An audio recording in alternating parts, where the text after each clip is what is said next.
can now get first-hand information about the goings on at the moment as a pace setter for our discussion. Manga, are you with us there? Can we really get you so that we can now get the details of what really happening there?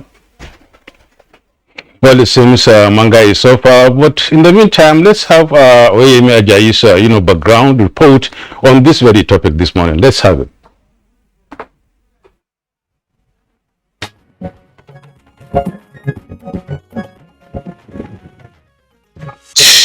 It could be described as a Herculean task for the presidential aspirants from the All Progressives Congress after a long time of campaigns and lobbying delegates as they sell themselves towards becoming the party's standard bearer.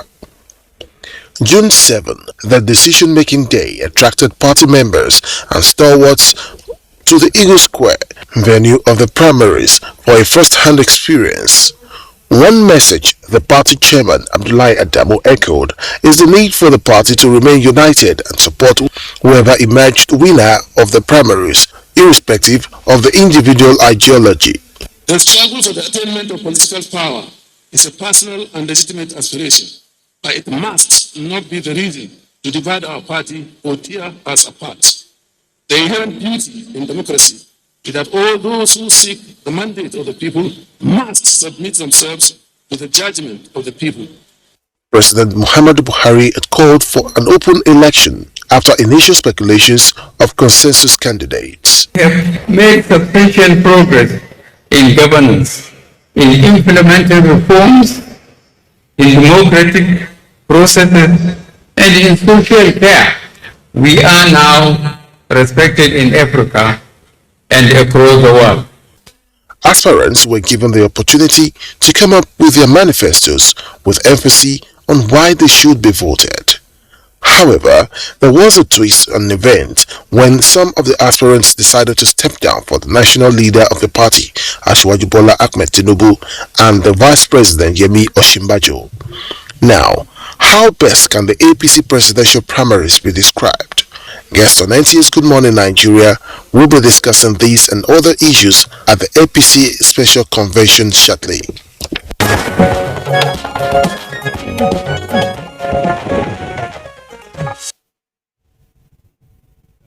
Salu Gonara, the Eagle Square, we earlier referred to him as Manga. That was a family name, I believe, but all the same is called Manga, and his official name is Salu Gonara. He's one of our correspondents at the Eagle Square. Let's now, as you can see him right there, let's now get over to him and then see or hear what's really happening at the moment. Salu, can you please brief us about the goings on right now at the moment at the Eagle Square? All right, thank you, Nadabu, for joining us here live at Eagle Square. Yes, I'm Saliu Gonara giving you live update of the events taking place here. And today is the day 3 of the special convention and presidential primary by the governing All Progressive Congress. And no doubt it was a long night. Yeah, it's the program that has started since Monday, today being Wednesday. Today is the day when the delegates will be expected to make a choice of who will be the party's flag bearer, standard bearer before the 2023 general elections. And indeed, the delegates are doing what they know how to do best. Right now, I think about 26 states or thereabout are done voting. More states will be called to continue as the exercise progress. But for now, I think what we are having is the election going on proper. The election we started at about 1:35 early hours of today. And it's going on smoothly. There's no problem. The atmosphere here is that, in fact, very peaceful. Delegates be called in according to their states to come and cast their ballot, and that they have been doing without any hitch so far. Like I said, about 26 states so far voted. We are still expecting about 10 or thereabout, and the FCT. I just wondering, Salio, thanks a lot for the update, but there was an earlier report about the delegates from Anambra not having their names for accreditation. Has that been sorted out? And if so, have they also been able to cast their votes? Yes, that has been sorted out immediately. They have casted their vote. In fact, I think it's just an issue of a kind of mistaken identity. Let me put it that way. And immediately, we have officials, electoral officials on ground to attend to issues like that. And it wasn't a serious issue immediately. In fact, immediately the complaint was raised. The electoral committee came and attended to the issue, and it was sorted out, and immediately the delegates from Anambra State casted their vote. Saliu, please, can you tell us much more about the sad incident, that happened at the Eagle Square, where one of the delegates slumped and died? Could you tell us more about that, and how is it playing out with delegates from Dasio, I think it's Jigawa State? Yes, I think it's all, like I said earlier, in a peaceful manner. The delegates come, arrange themselves in an orderly manner, join a queue, they look at their identity, verify their name on the master list by the Electoral Commission. And now here we have 2 voting points. Where I am right now is a voting point with about 20 ballot boxes. At the extreme edge of the venue, we have another voting point there with about 20 ballot boxes. I think it's an effort put in place to make the entire exercise seamless, and there is no issue so far. Saliu, tell us, you said a moment ago that there are some 10 outstanding states and the Federal Capital Territory. Now, in terms of timing, when do you expect voting to end, and thereafter what happens? I think that we will calculate that based on the time spent so far. Voting started around 1:35 a.m. and if you look at the time now, that means the voting exercise I think we have spent about how many hours now? 7 o'clock, like six hours thereabout. And within 6 hours, 26 states are able to delegates from 26 states are able to cast their ballot. I think it shows that in the next few hours, if the exercise continue the momentum they are going, I think in the next 2-3 hours, they should conclude voting, then go to sorting before we go to counting and eventual announcement of the result. Are some of the aspirants still at the pavilion, or they have retired while voting is going on and their agents are taking stock?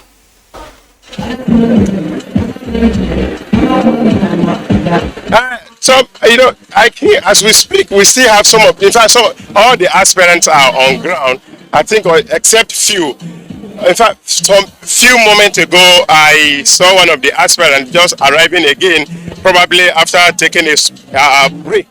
And most of them are here witnessing the exercise, though I'm a bit far from the VIP lounge where the aspirants are, but I can see some of them sit there. I don't know the actual number of aspirants who are still seated there, but they are on ground. Not only their agents, they are also on ground to be part of this process. And just one last one from me. If Nadabo has an issue, he may also raise that. What is the nature of the ballot paper itself? Is it similar to what you have in the general election, or you have a piece of paper on which you write the name of your preferred aspirant to become candidate? I think, all right, on answering that, I think I don't have a very close look at the ballot paper because of security reasons. I'm not a delegate.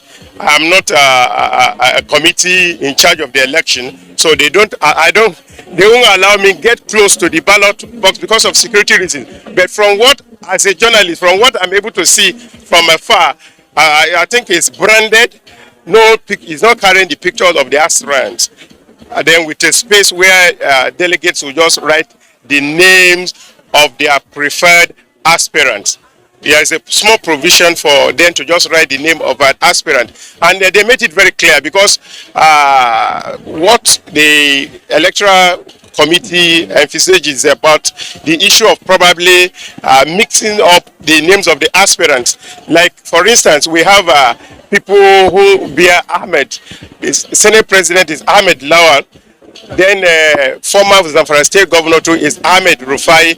So they made it clear. Then we also have the former Governor of Lagos State bearing Ahmed Tinubu. So in that case, if a delegate writes Ahmed, it will be difficult to identify who amongst the three Ahmed who are aspiring. So they advise the delegates to, for instance, if you want to vote for the former Lagos State Governor, to write Tinubu or Asiwaju. Then if you want to vote for former Zamfara State Governor who also bears Ahmed, you can write maybe probably Rufai or Yerima Bakura, as the case may be. Then the Senate President, he bears Ahmed Lawan. Instead of maybe probably you can write it in full, Ahmed Lawan. I think those are measures put in place to make sure that the delegates are well guided and we don't witness maybe invalid vote. Because some of them, I have to be clear, some of them are not well educated. Some can't even write the names of their preferred aspirants. But there's provision that their agents can guide them and even write the names of their preferred aspirants for them. I think this is a process the electoral committee management put in place to make sure that nobody is disenfranchised, and we record minimum case of invalid vote, as the case may be. Finally, Saliu, earlier I closely asked you about the projection you have for when the voting will end and counting starts. I want to ask you this: when do you think this whole process will end today? Can you give us a projection, all things being equal anyway? Yes, with the speed at which the whole exercise is going on, I think the party is conscious of time. Time is no longer on their side. 9th tomorrow will be the last day when INEC said all political parties must submit the names of candidates ahead of 2023 general election. I'm sure the party is conscious of this. They will make sure the exercise ends today. And mind you, today is the day 3, and after voting, I think sorting will be very easy because we have 23 aspirants, and out of the 23, some have stepped down for some aspirants. For instance, I think about 7 stepped down for former Lagos State Governor Ahmed Bola Tinubu. One youth, the youngest aspirant, Nicholas Felix, step down for Vice President Yemi Osibanjo. A few of them are on the ballot now that will make the exercise faster, and that is when it comes to sorting and counting, it will be faster. Thank you so much, Saliu Gunara, for that update, and of course we'll be getting back to you in the course of our broadcast today on NTA. We've been doing that since yesterday, and we'll continue doing that until we get to the end of this special convention. Are you watching Good Morning Nigeria? We're reaching you from the Nigerian Television Authority, and of course we have guests right here in the studio with whom we shall look at this very convention, at least today, and then see what exactly is happening there and what really happened and what exactly are we expecting much later. Let me start by introducing Ahmed Sajo, former Commissioner for Information and Strategy, Adamawa State. Thank you for joining us, sir. Thank you very much. Thank you so much. Glad to be here. Let's also introduce, Delegate Plank. Is a delegate, senatorial candidate for Plateau State. You're also in the studio with us here. Welcome, Delegate. Thank you very much for the point of correction. Yeah, I was an observer. Observer, right? A delegate. Okay, right. Observer, so indeed. Yeah. That's very good. And then we have also Dr. Daniel Bwala. Daniel Bwala is, reaching us via Zoom. He is reaching us via Zoom. All right, it seems like Zoom is not ready. All right, Nadabo, let's get on with the other 2 guests here with us in the studios. Chief Ray Murphy, Chief Ray Murphy is an elected delegate at the special convention from Cross River State, and he was also chairman of the media accreditation subcommittee for the special convention. Ray Murphy, pleasure to have you this morning. Good morning, viewers, and thanks for having me. We also have with us a political analyst and a regular guest on Good Morning Nigeria, Dr. Abu Hamisu. Abu Hamisu, delight to have you on the program. The pleasure is all mine. Thank you for having me. Good morning, Nigerians. Okay, just as well, we have a delegate, we also have an observer, and then we have two regular analysts on Good Morning Nigeria, Ahmed Sajo and Abu Hamisu. Chief Ray Murphy, for you to be with us at the studios this morning and from Cross River State, I believe if the voting was in alphabetical order, C would have come up much earlier amongst the 26 states delegates that have already voted. So if you have voted, what was the experience like? First of all, I voted at about 6:15 this morning. Like the reporter said, the ballot is very clear. You just have a space where you write the name of the aspirant of your choice. Voting today, from my experience, this is one of the most organized voting scenarios of the APC. It's a little bit slow, and it is slow because of the level of meticulousness involved. You will know that in a keenly contested election such as this one, you have individuals who bring some confusion into it. The Security Committee headed by Dan Bazel and the Electoral Committee was up to the task, and even though it was slow, it was seamless. And like I said, I voted at 6:15. Most of us who are delegates stayed the course of the time, and I've been in this voting thing for quite a while, and this is about my 5th or 6th party convention, and this is good enough, if you ask me. Okay, Delegate, can you throw more light on this and then tell us what your experience was as an observer? At least you've been there with not only 2 eyes, I must say, because an observer must have more than 2 eyes. So, what did you see? How did it go? Just as rightly said by my colleague, this is my 7th participation in national party conventions and party congresses, national congresses. And as rightly said by him and so many other persons, this year's convention of the APC is spectacular, well organized, and the processes are strictly adhered to meet electoral laws, to meet the party laws, and the pavilion or the center was well organized, neatly organized. The delegates were kindly treated to me, and there was nothing like confusion and so on and so forth. So for me, it was an excellent exercise. I have been a delegate far back in PDP several times when I was an elected member of the House and also an elected delegate. But I would like to assure you that this year's convention of the APC is spectacular, very promising. Gentlemen, let's clarify this for our viewers, using your experience in previous conventions. Yeah. What makes this unique? What are the features, Ray? Yeah, simple. Most of the times when you have conventions of this nature, the first problem you have is a problem of violence. In this very convention, there was no incident of violence, and because security was very good.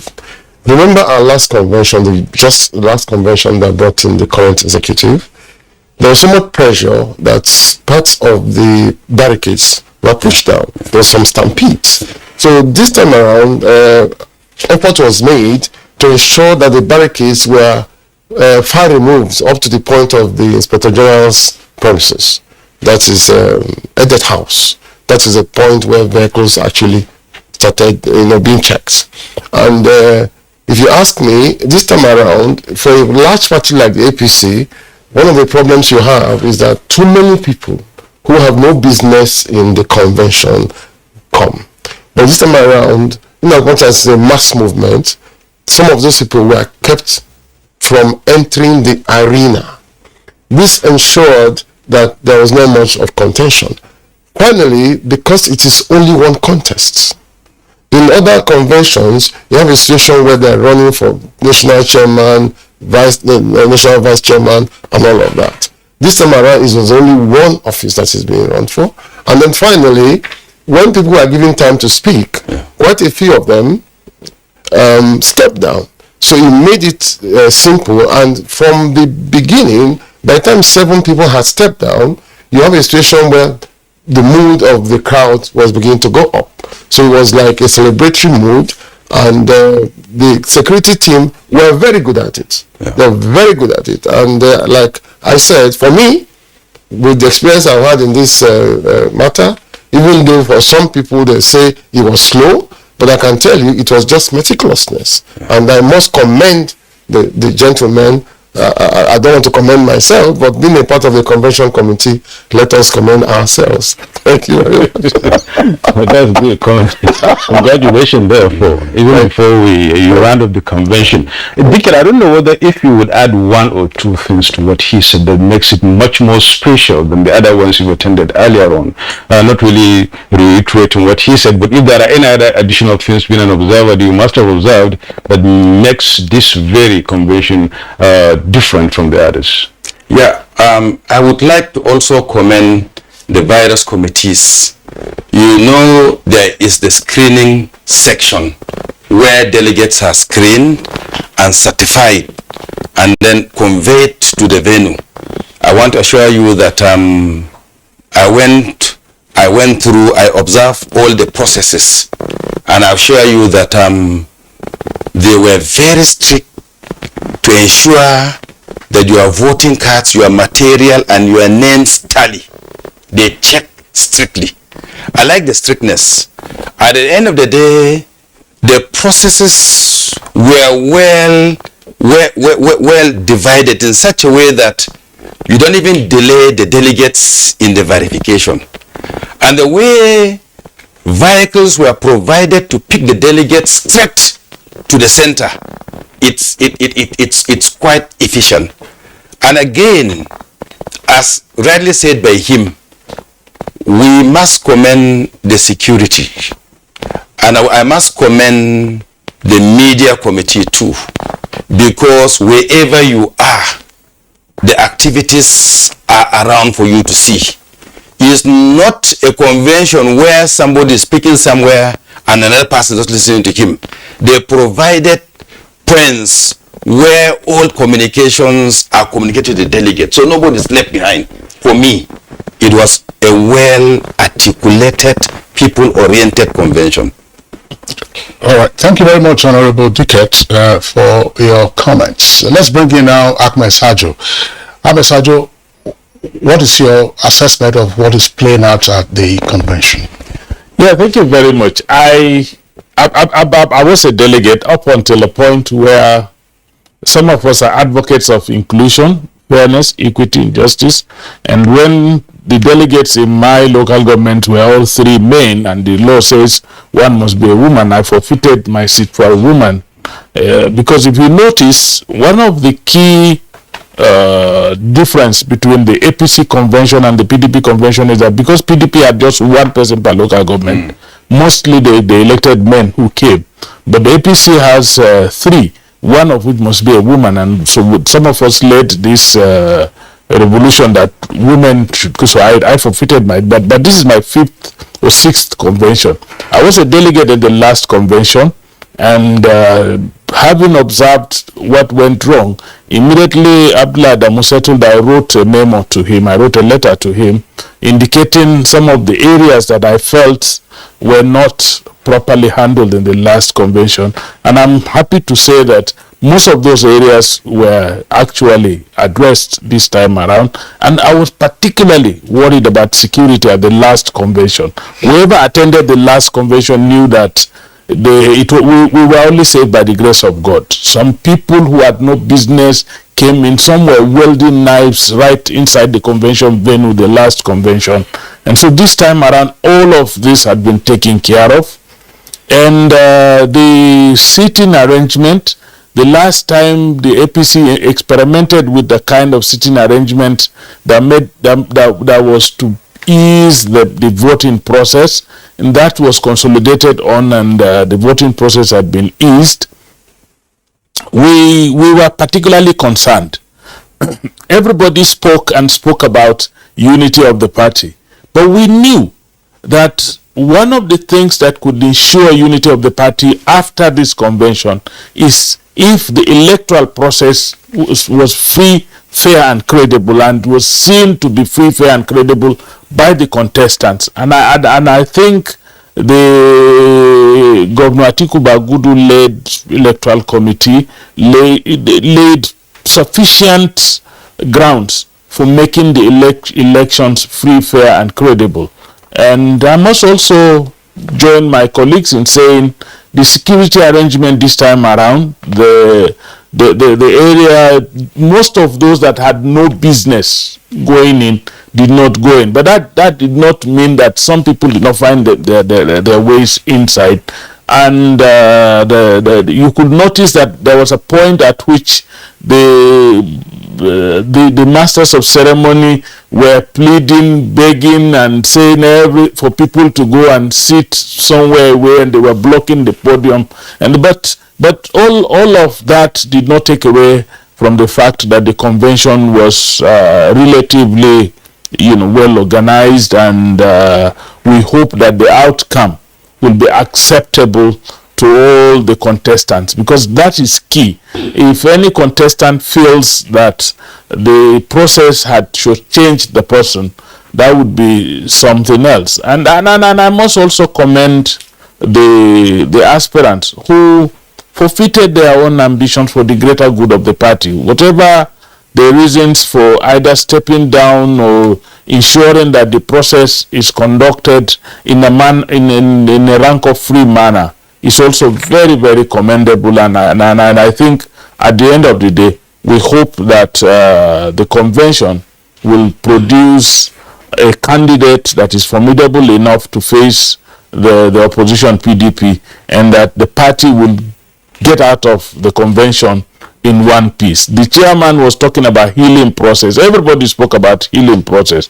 I think they came with a balm to heal the wound even before it is inflicted.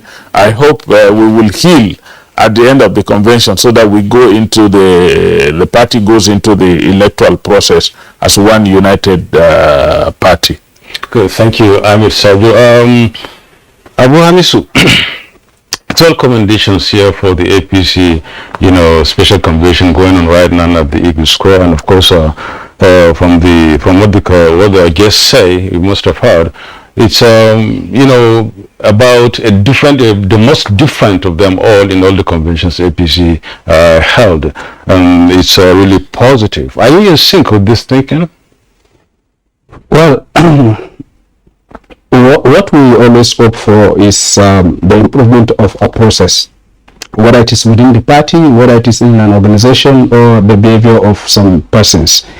And if those that have been part of the process for a very long time have come to say, the previous exercises that we conducted, there were lapses, and these lapses are being taken care of in this convention, and that there is an improvement. And based on what we are seeing from the television, from the reportage in the newspapers and other platforms online, it shows that the level of decorum that has pervaded the very particular arena where this very particular event is taking place. So by and large, if the place, which is Eagle Square, is rancorous and people are misbehaving, we will have all the details out there. But that there is an improvement, we won't take that away from APC, and we congratulate them for ensuring that there is an improvement, because anything less than improvement will count against them, especially as we go into the general election. All right, Abu Hamisu, thank you very much. Back again to Ray Murphy. Ray Murphy, part of what we've been hearing, and our correspondent has confirmed that, is, excuse me, some of the aspirants stepping down just before the commencement of voting. at least two of the aspirants had earlier withdrawn from the race. Governor Badaru of Jigawa State and former Senate President Ken Nnamani has withdrawn without endorsing any candidate. What is the implication of a candidate stepping down from the race and purporting to endorse another aspirant? Is it that you transfer votes? Are there block votes? Are there pre-arranged votes that each would have to say, okay, I'm stepping down, therefore I'm giving my support now to XYZ, vote for this person? What is the implication? Thank you, sir. You see, the processes are a little bit easy to understand. The average aspirant coming from an area will certainly have some sympathy. I mean, let's start from there. And if you have some sympathy, those who sympathize with his cause would also be his followers. So those people that he has, he says, look, I'm now supporting Mr. A. So please join me in supporting Mr. A. It's not automatic, it's not compulsory, it's an appeal. Now, you also understand that many of the aspirants, and I would like to be quite fair about this, realized that they had no chance. And if I was running for that office and I realized that after the convention I'll have something like 2 or 0 votes, it makes a lot of sense for me to save myself that whatever you call it and pass it on to someone else. It's not an embarrassment, at least. It's not. No, it's an embarrassment because it simply means that you do not have any basis to go and spend 100 million there. So many of them took that route.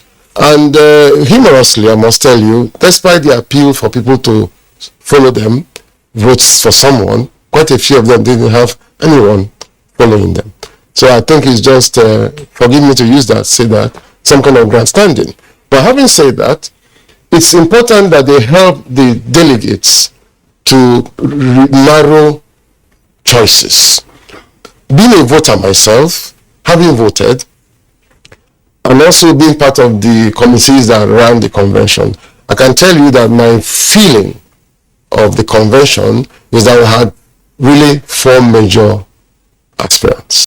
And if you permit me, I can name them. No, we will, since voting is still ongoing, so that I bet Good Morning Nigeria is a must watch for viewers and for those who could be on the convention ground who are yet to cast their ballot. Thanks a lot for that response. I would like Delegate to also weigh in on this. What does it mean when you step down? Because if you say follow me and the ballot is secret, say look, I'm stepping down for Nadabo. Nadabo was supposed to be my coordinator actually. So I'm stepping down for Nadabo. But if you say Abu Hamisu says Abu Hamisu one of the leader of our delegate, what does it mean really? Is it that, as Ray Murphy said, it's just a person of grandstanding or what? Honestly, I just came out of a primary election.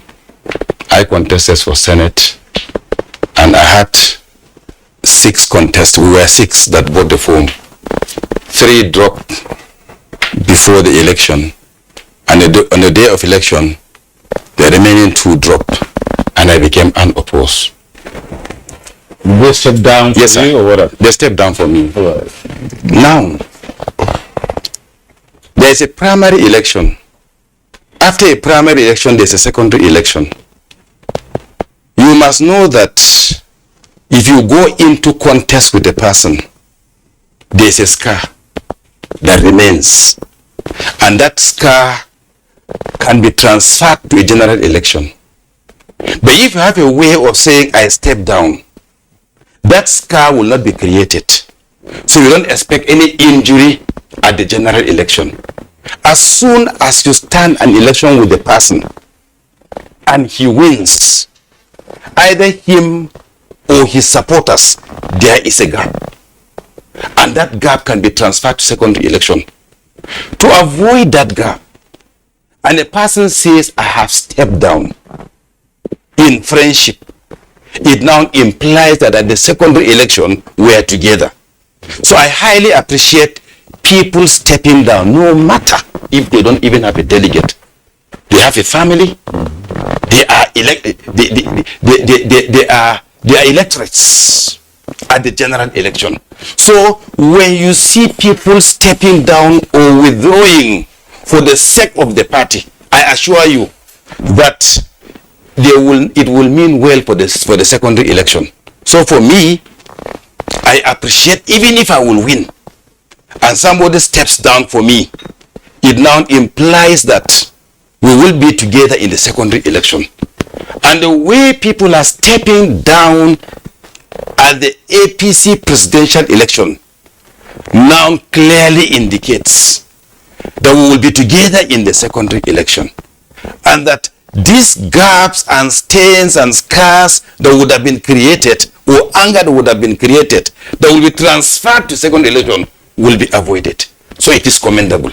Oh, that's great, really. And I think that really sounds or goes in tandem with the president's position, I must say, at the beginning when he insisted on consensus and then trying to build bridges and then try to make people understand that it should be this way and that way so that we avoid competition, so much of it. Ahmed Sajo, I don't know. This is a positive development in the APC, although it has reached a certain stage now that it's at the venue that people are really, stepping down for others. And indeed, a lot more is happening at the moment. Even if it is not explicit, some might even keep it to themselves and then vote for their own preferred candidates, even if they didn't mention it. What's your comment about this? What would you add to what they say about stepping down? I think the presidential contest also offers, beyond just being on the ballot, offers a platform to the aspirants to speak to Nigerians and speak to the world. For a few minutes when you are there to make a speech, you are actually commanding the attention of the whole world, because everybody is interested in what is going on in Nigeria. So they had that opportunity. And that is the best time for any contestant to say either I'm going forward or I have declined. And for them to say, look, I have declined not because I am not capable, because all of them are eminently capable.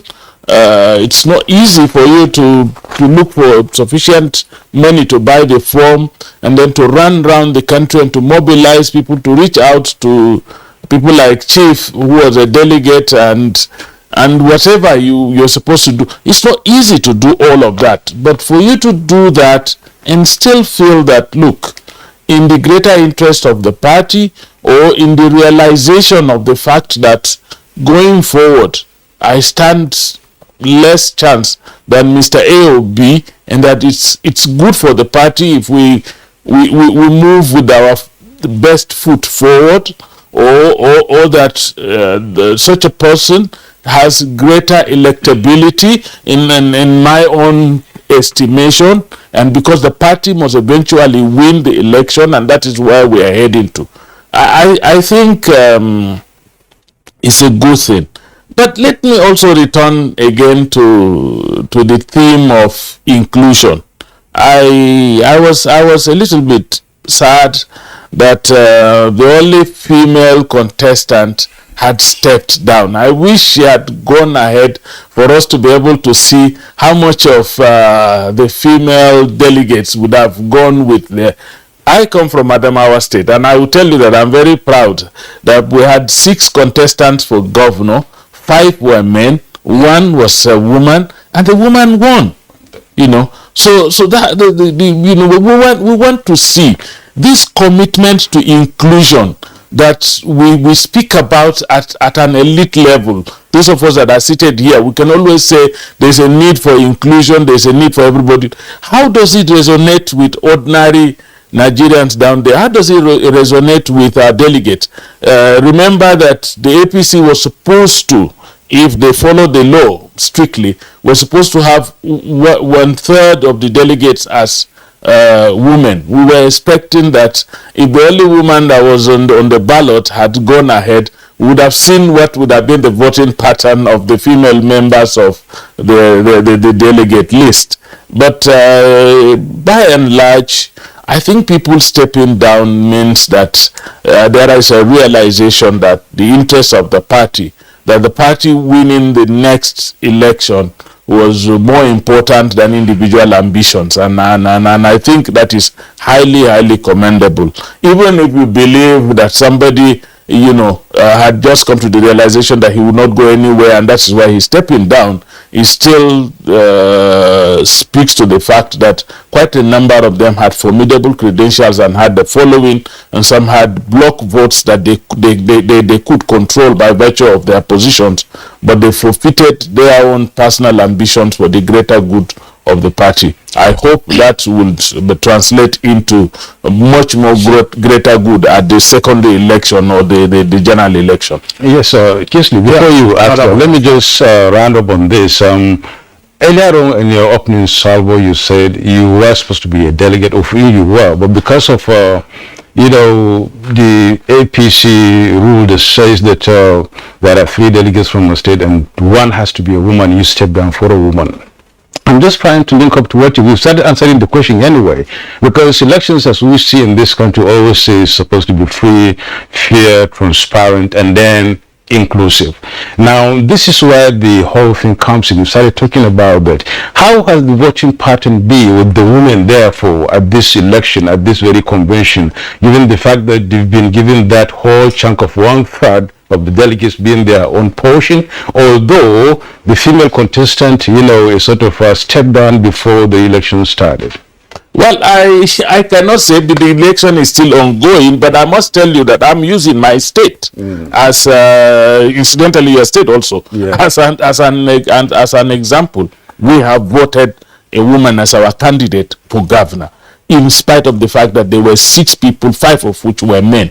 And I think that is a very big plus for democracy in this country. I think we need inclusion. Absolutely, we need inclusion. We need to include more women in our electoral process. We need to include more young people in our electoral process. We need to begin to speak to the issues. We need to include more persons, who are fiscally challenged or otherwise in our electoral process, because it is necessary.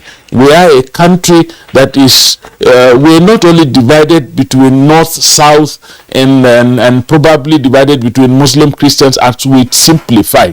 We're divided in terms of gender. We have generational differences. We have issues of fiscal abilities and all that. So we need to build a rainbow of an inclusive system that works for the greater good of the greater majority of Nigerians. That's my own position on this. All right. Thank you very much, Ahmed Sajo, for your views there. Dr. Abu Hamisu, tell us, as an analyst looking at the developments ahead of the convention, there were concerns about power shifts or zoning, and up until yesterday there were reports of a short list already provided for the president to vet. Some persons were said to have been excluded from the short list, and they were raising hell. There seemed to have been a great deal of horse trading ahead of the voting, but right now you ask yourself, what was the purpose of all that horse trading? Thank you very much for this question. Before I proceed, I want to commend the Nigerian judiciary. I'm saying this with all sense of responsibility as a Nigerian that wish Nigeria well. I think the whole thing that is guiding those that are midwifing the process up to this moment, I think has to do with the judgment in Zamfara State. The outcome of that very particular election produced the current governor, because there were wranglings, infightings, to the extent that there were parallel outcomes during the primaries. And after the elections, the other faction led by Senator Kabiru Marafa went to court, and there was a judgment against the ruling party, which disqualified almost all the candidates that were fielded by the party. And so, if you have people that are guided by their interest, most especially in our own polity, that majority of the people that are contesting are not doing that because they love the country, they are doing that because they wanted a position, then the situation becomes more dicey and threatening. If you try consensus, at the end of it all, some of the aspirants will go to court and the court will rule against the party. And no party wants to lose any position to the opposition. Therefore, it is incumbent upon all the parties to ensure that the processes that leads to the emergence of a flag bearer is transparent to the extent that anybody that loses in the process will abide by the outcome of such result. But when you impose a candidate, there will be implosion, especially in our polity that cross-carpeting is like leaving one's living room to the kitchen. And so by the time the primaries are over, the next day you hear from the convention ground or from the primary ground, you will hear that this person has defected, that person has defected. Now it is not about the party again. Those that are aggrieved will work to destroy the party from within. And this has been the tradition in this country. And that is why I am happy that APC as a party is not forcing consensus. If you force consensus, it becomes an imposition. And that was the delay, darling. That was the point that I disagree with. As a ruling party that has men and women that have the wherewithal, that have managed resources, both human and material, that they wanted consensus and they delayed up to the last hour, to the extent that we are saying that the party is conscious of the deadline for the submission of names to INEC. It's not something that's supposed to be. APC is a beneficiary of a transparent process in 2015. Even during the party primaries, it was a transparent one because people were allowed to vote. And by the time the outcome comes, people abided by it and they did not go to court to challenge the process. So for me, this is the way to go. Consensus has failed. The next option was for the candidates to talk to themselves. And they talk to themselves. Some persons felt they can step down. What people fail to understand is it is not about picking a form of a political party. But the issue is, when did you start participating? In our own polity, it is those that invested in probing and supporting world leaders, up to local government party executive, up to state level executive, up to national level executive, that often control the party machinery, that will produce the delegate that will vote in an election. So if you never participated in all of this process, you don't have anybody at the world ESCO level, you don't have anybody at the local government ESCO level, you don't have at the state level ESCO level, then there is a problem. Because by the time you come to the convention ground where parties are going to choose their primaries and flag bearers, you won't have anybody to really vote for you. And some of them step down, they usually buy form, so that by the time they step down for any leading aspirant, by the time the person wins election, the person will compensate them with public office. This is another angle to the issue of stepping down and endorsing a particular candidate. Well, thank you so much, Abu Hamisu. Thank you for that, insight. Let's look at another aspect of conventions, really, and party conventions in Nigeria. We are all aware of how mercantile it has become in some other, situations, and how the delegates behaved and the rest of them. I'm putting this across to, Murphy here. You are a delegate, and of course, you must have heard and seen how other conventions were conducted and how, capital intensive it became. And I don't know, at this very convention, what would you tell us about it? Because it's even on the social media that if you're not looking for a rich person, we look for people like you, a delegate. So I don't know whether that is true. All right, thank you very much.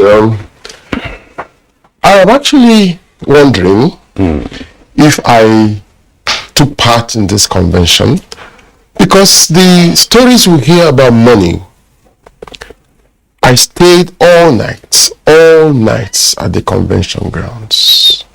I was available from yesterday morning, doing my committee assignments, I'm waiting for people to call on me, to tell me what it is they have on offer. As I sit here this morning, I can tell you very frankly that the money I took to convention didn't come back with me because I spent it for water and things like that. So when I hear about this money that people make, I really wonder if it is a creation of the fertile imagination of a lot of people. I'm speaking about the convention that I attended yesterday. I don't know about the convention of the other party. But you also remember that in this convention, there were 3 delegates per local government, one of which must be a woman. The other party had 1 person. So you can understand the difference in the intensity of the voting patterns. As I did this convention, I can also tell you that there's a lot of improvement on the quality of persons who become delegates. Because by the exclusion of so-called statutory delegates, you now find that most communities like mine and other communities tended to elect people who had some measure of capacity, intellectual capacity, and all of that. So in this convention I attended, people were better behaved, were well behaved. I didn't see money.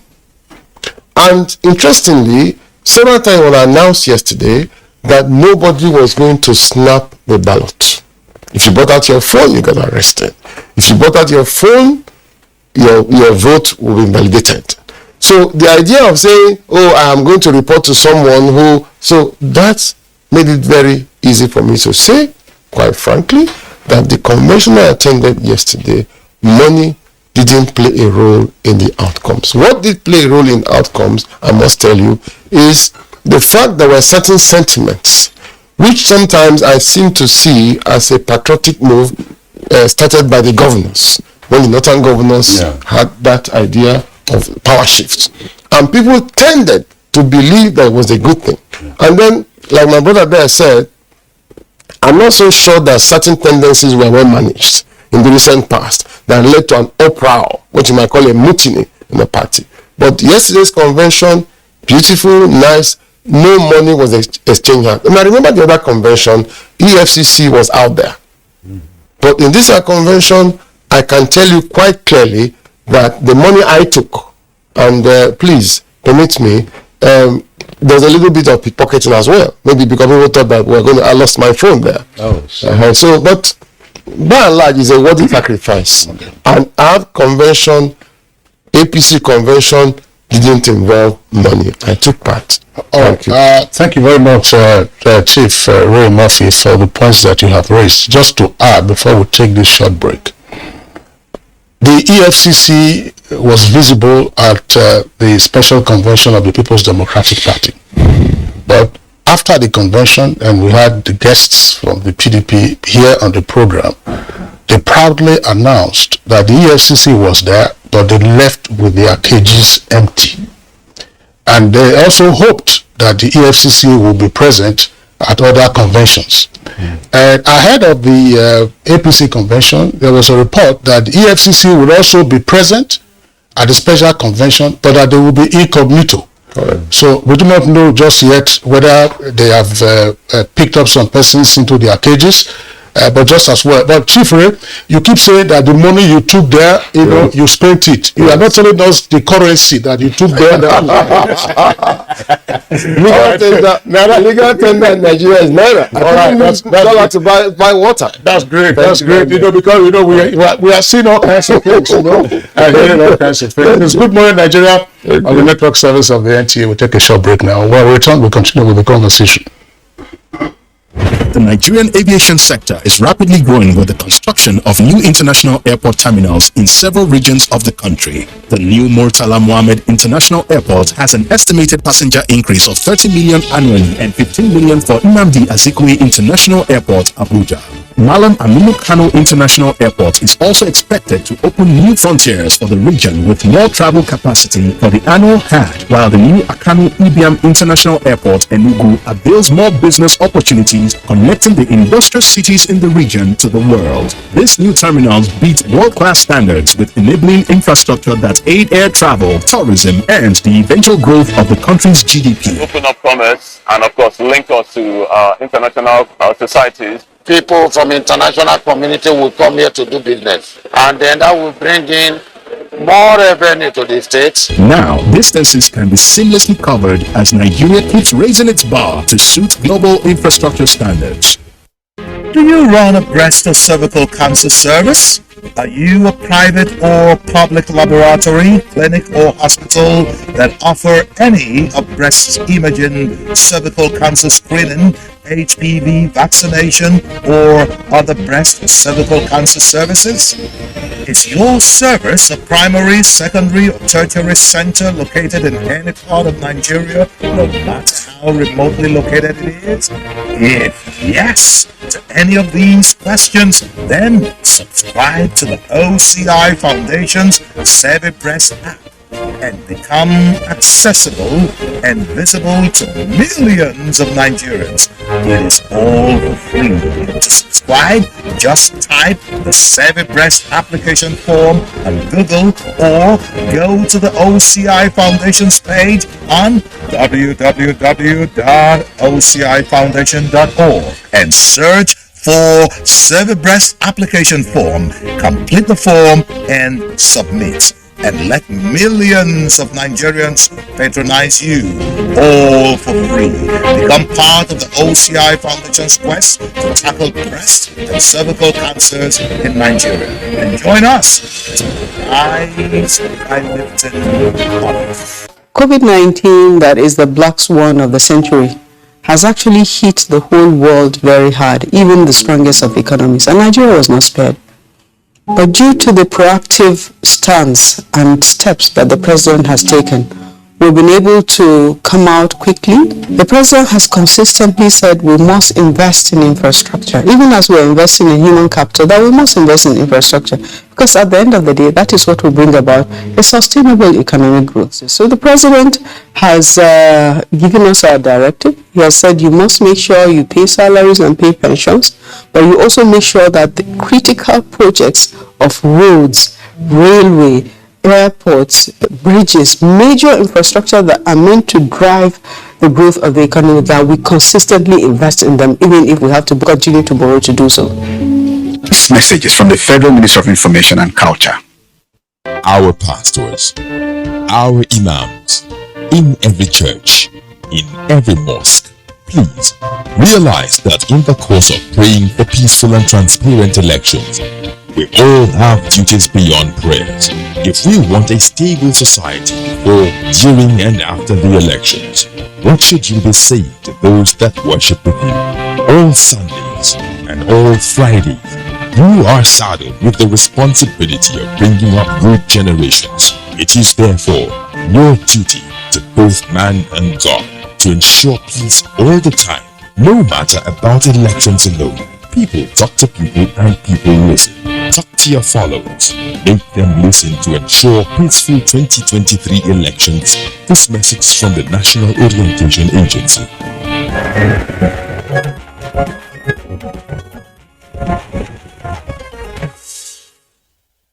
All right, you're welcome back, and it's still Good Morning Nigeria on NTA's network service. All our four guests are still here with us. There's an issue that came up early on from our correspondent who was at the convention venue, talking about some of the delegates who appear to be unlettered, and that they will be assisted by an agent or thereabouts.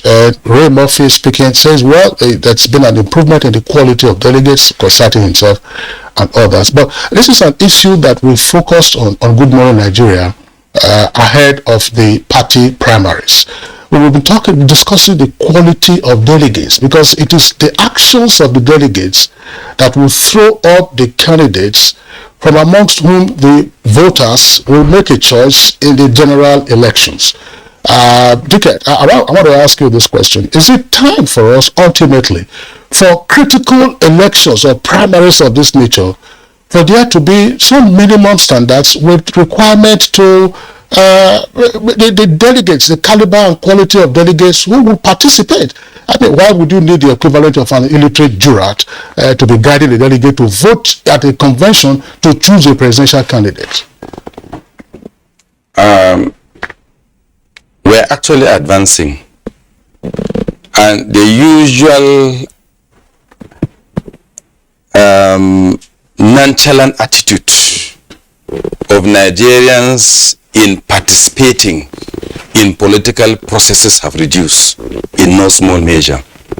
And that is why the quality of delegates that are coming up in our various parties or congresses are people that are mentally equipped, people that have independent mind. I want to say more responsible personalities coming up as delegates.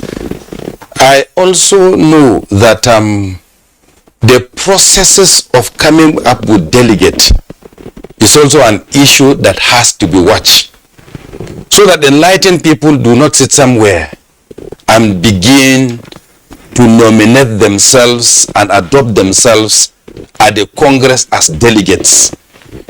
We should allow the process that will bring up delegates to be democratically done, so that competent personalities will come up, will be delegated to come and ensure that they speak for the entire constituency they are representing.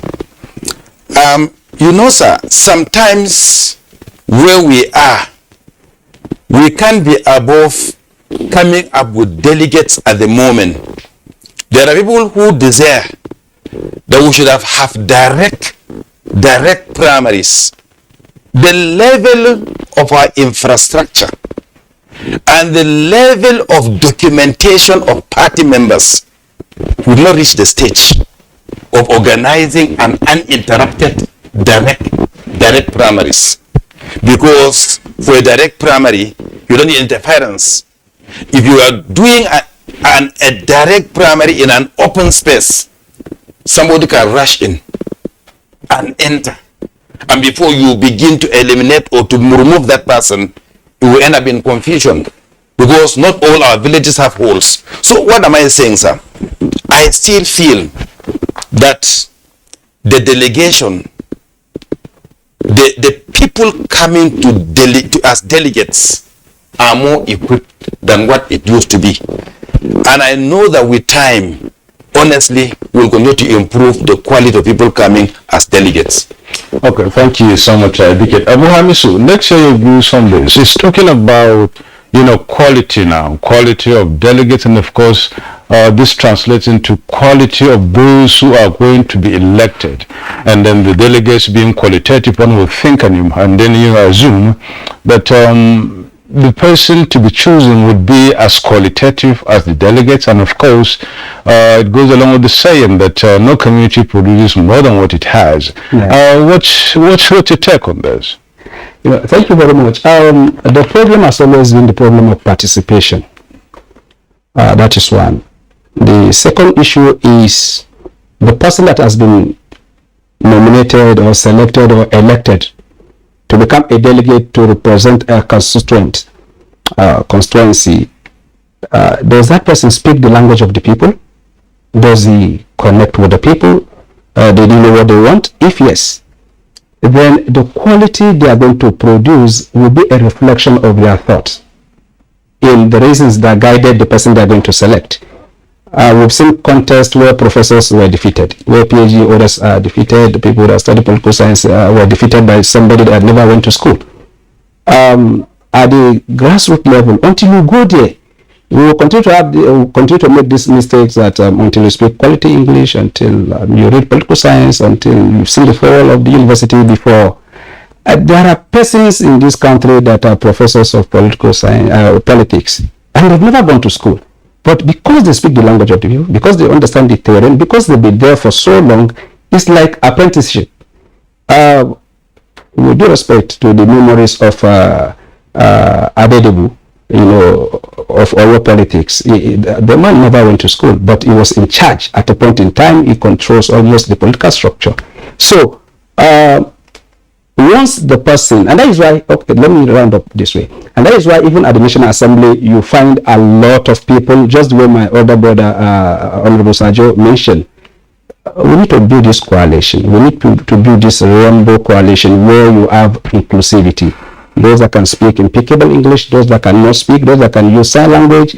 All is about representing a constituent that make up this country, and that person is making himself heard. This is another television. With due respect to Honorable Kazaure Gudaji, he has been elected by his people, and he tries as much as possible within his capacity of expression. It's always contributing to a national discourse, even better than those that even went to Harvard. Any national issue, you will find him saying something, and he's not even bothered, because all he's doing is trying to communicate, and by the time you understand him, that is over. And his people continue to vote for him until the last time he lost in the primaries, but he has changed his party now. But what I'm saying is, the moment people connect to their people and they find them worthy of their vote and they vote the person as delegate, there is nothing anybody can do. That is the choice of those people, and we must respect it as part of inclusivity. Ahmed Sajo, what's your take on this? I think, having contested as delegate for about 5 times now, I do understand. And I have checked the list of delegates from my state. The list is quite impressive. The people that put themselves forward as delegates from my state of Adamawa this time around, highly qualitative persons. But I want to say that in our drive for quality, quote and unquote, we should not do away with people who are at the grassroots, who are handling the political process at the level of the community. It's also important that we allow. All these discussions about delegates and not delegates are coming up now. Some of us who are on the left will tell you that this time around, because it's ordinary people that come here as delegate, and whatever, if there are incentives to delegate, it goes to ordinary people. That's why all this noise and hula baloo. When we used to have big names as statutory delegates who come here and lord it over every other person, you never heard of delegates being attacked as having received money or whatever. The truth about it is that we must commend the Electoral Act for making it very clear that if you want to be a delegate, you should be a delegate. You cannot be elected to make laws in the National Assembly and you claim you are also a delegate. You cannot be elected as a governor or president to govern this country and you also jostle and you want to become a delegate. You cannot be. That's what the law says. The law says if you want to be a delegate, you should be elected as a delegate. Come and perform the responsibility of a delegate. If I am to have my way, that law should not be amended. Delegates should be delegates, and then people who are elected to govern, people who are elected to make laws, people who are elected to run parties should do their own functions as party executives at whatever. But let people be elected as delegates. But again, that means that, the process of electing delegates must be as transparent as the process that the delegates are coming here to conduct. You do not sit down in Abuja and appoint and send names of people and say this man must be a delegate. The delegate must be somebody that has connection with the people he's coming here to represent. And I think, like I said, we're talking for a country, we're not talking for a party. I think in the light of what happened, the PDP too should expand the scope of their national delegates. 1 person per local government, 774 people coming here to elect a candidate for president. I think it's not representative enough. It did not provide room. Even the 3 people by APC, if we are going to continue to exclude statutory delegate, even the 3 people for APC is not inclusive enough. It does not give room for you to have as many of the interests within a local government. There must be specific provisions for women, for youth, and even for people who have some certain challenges, so that we can have a delegate system that brings people who represent varied interests, who will now look into the issues while electing a person who actually commands the interests of our constituency. If it is women, who has an agenda for improving the lot of Nigerian women. If it is young people, who has an agenda for youth inclusiveness, for job creation. So the delegate must begin to interrogate the process of nominating candidates at the level of the interest of the Nigerian people before they put forward such a person for us to decide a general election. All right, thank you very much, Ahmed Sajo. You know, Narabo, this is an issue, as I said, we've focused on Good Morning Nigeria, and for good reason. I mean, the explanations provided by the guests, those explanations are noted, but it's also been said that when you say you're having recourse to the grassroots, there have been guests also on Good Morning Nigeria who have narrated their experiences with what we refer to as the grassroots, that where the political structures rise from and then support you as if you're a national player at the national level. These are some of the persons, some of them, I'm not saying all of them, who, when they need assistance for their hospital bills, they come to you. They need assistance for school fees, they come to you. They need assistance for XYZ, they come to you. And then, of course, you build their loyalty.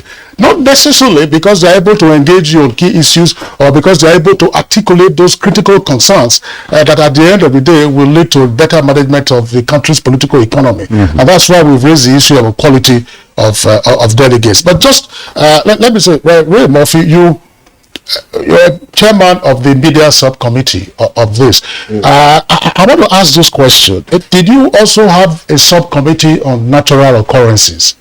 I'm saying this because yesterday the weather forecast was for 100% chance of rain in the Federal Capital Territory. This morning it's about 30% and the temperature is around about 25 degrees centigrade. But yesterday it seemed as if there was no rain anywhere around the Eagle Square. Did you have a subcommittee that hired rainmakers? You know, when your ways please God, makes a way for you. So I can tell you that I didn't know there was a possibility of having a subcommittee for weather. But I'm very pleased to say that we didn't have any inclement weather yesterday. But if you permit me to just go a little bit back on this issue of you raised about delegates. The people in the grassroots lack. And in the anthropological situation of the society in which we live, the so-called big man is a provider. That's what makes you a big man. That what makes you an uncle. That what makes you a daddy. You provide. So we shouldn't be too hard on people who find that they have need. And government is far. Resources are far. And I live at home. I live in Ogoja. I run a school there. So it is obvious that people who need come. People who encourage people to go to school, but a lot of the parents can't pay school fees, and you can't turn them back. So we shouldn't shy away from the responsibility of Africans being their brother's keeper. So when people say we go home, yes, they have to come to you. They have the need. You can't run away from it. Thank you. That's why I just wanted to go into that. Okay, thank you so much, Murphy. We've been pressed for time. Really, we have less than a few minutes on this program.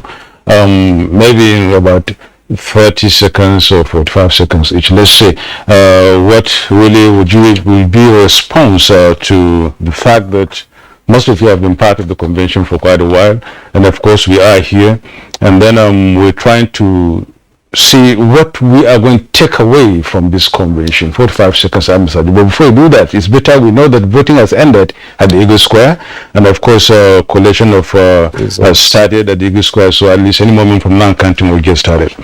Yeah, what I will take is very simple, that this one is an improvement, a lot more improvement over the last one, and I hope that we go by that trajectory. We continue to improve on the process.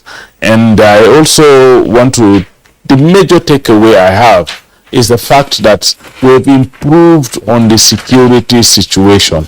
I hope and I pray that we will continue to improve on this security so that we can have not just a secure convention but a secure country, because we're not looking at a situation where we are secured here in Abuja in our convention, but I think it should translate to a more secure Nigeria. Whatever we used to ensure that there is security in our conventions, we should use same method and same process to ensure that there is security. And I also want to condole with my brothers in Jigawa, particularly Honorable Dawa Aliyu. He was one of the first respondents to the Jigawa delegate that lost his life yesterday. And I think I condole our people in Jigawa and the APC family for the loss of that very, very important member of our party who was a delegate. Abu Hamisu. Thank you very much. Mine is just two. I am for problem solving, I am for improvement. Whatever will improve the process, I'm for it. Part of the improvement I will converse is the next time APC or any other party should please conduct their party primaries weekends. The hardship this has brought on the people in terms of diversions is just too overwhelming. And then it's not good for us as a people that's supposed to be so organized in terms of doing things. It has caused a lot of challenges to commuters and workers. So that is part of the improvement I hope to see next time. Thank you. Yeah, I want to encourage that politicians and parties must continue to watch technicalities, because if we don't adhere to technicalities, we will sometimes make people to commit their resources into an election that will be overturned as a result of technicalities. And I also am happy that there should be sufficient dialogue amongst aspirants, because this one helps to consolidate the party. It also helps to keep aspirants in a team towards general election. Mine is, in as much as we're watching technicalities, let's continue to improve watching technicalities and then create dialogue amongst ourselves. Really? 10 seconds. Nothing to say, just to say thank you, Nigerians, and thanks for the opportunity for our party to keep growing. Thank you. All right.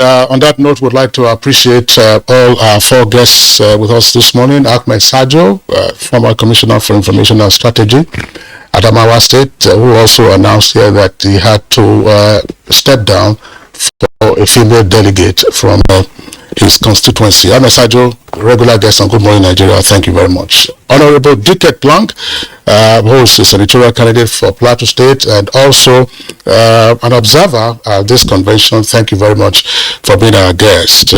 Chief Ray Murphy, chair of the Media Accreditation Subcommittee and elected delegate from Cross River State, thank you for being here. I must thank NTA, particularly for the wonderful job. Thank you very much. Dr. Abu Hamisu, political analyst and regular guest on Good Morning Nigeria. We appreciate your being with us. So that does it for us on Good Morning Nigeria for today. But remember that the Nigerian Television Authority on its network service is continuing with its live coverage of the proceedings at the APC Special National Convention to pick its presidential candidate. Of course, tomorrow is the deadline for the submission of the name. So once a winner emerges from the primaries today, you also have to have a running mate so that you can upload your documents to the ADNEC portal. On that note, thank you for being with us. Good Morning Nigeria returns tomorrow, same time, 7 in the morning. I'm Kingsley Osadolo. And I'm Yusuf Merabusman. Thank you so very much.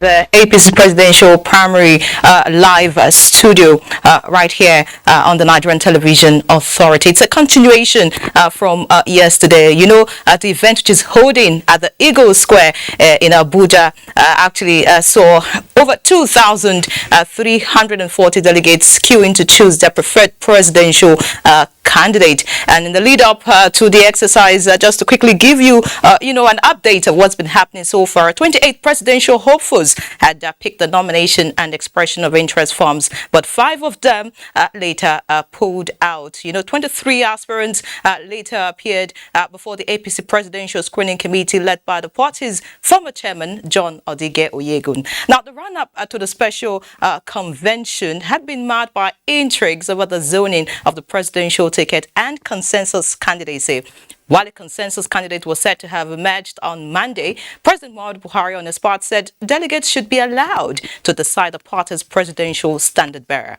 Now, the northern APC governors also canvassed for the party's candidate to come from the southern part of the country. And, from what has played out from yesterday till now, the highlight of the ruling All Progressives